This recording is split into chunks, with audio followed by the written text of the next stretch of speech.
Pattern paper, pencil, gunting, check. Ruler, medida, L-square, check. Pattern drafting ba? Kung ikaw ay mahilig manahi o dati nang nananahi, nagbabalak ka bang gawing sideline ng pananahi? Or for personal use only, check mo to.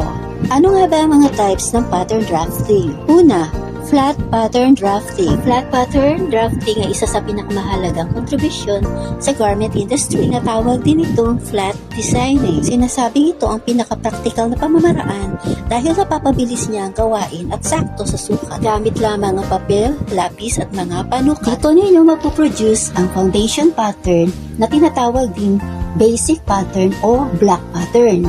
Ito ang unang pattern na magagawa ninyo gamit ang mga naitala ninyong sukat ng katawan. Ito ang magiging batayan at pundasyon ng mga susunod nyo pang pattern or custom fit designs. Ang tawag sa susunod na proseso ay pattern manipulation. Kaya, I advise na i-trace nyo muna sa bagong papel ang basic pattern na ginawa ninyo bago ito i-manipulate sa design na gusto nyong ma-achieve. Sa ganitong paraan ay makakatipid kayo ng oras at maiiwasan ang paulit-ulit na mathematics. Magagamit nyo pa siya sa second order o sa taong may kaparehong sukat. Konting adjust na lang. Sa bagong trace na sukat ay maaari nyo nang umpisahan ang pattern manipulation kung saan ito ay binubuo ng 3 o higit pang mga bahagi.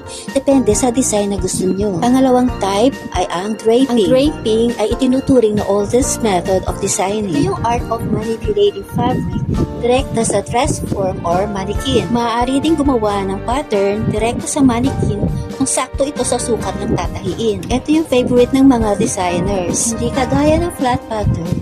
Dito sa draping, nakikita agad ng mga designers ang bagsak ng tela habang nag-create ng customized silhouettes, soft folds, and intricate details. Kadalasan itong ginagamit sa mga high fashion shows, evening gowns, and luxury trending dresses. Pangatlo ay ang computer-aided design or CAD. Gumagamit ito ng software para mag-design, mag-modify, at mag-grade ng pattern.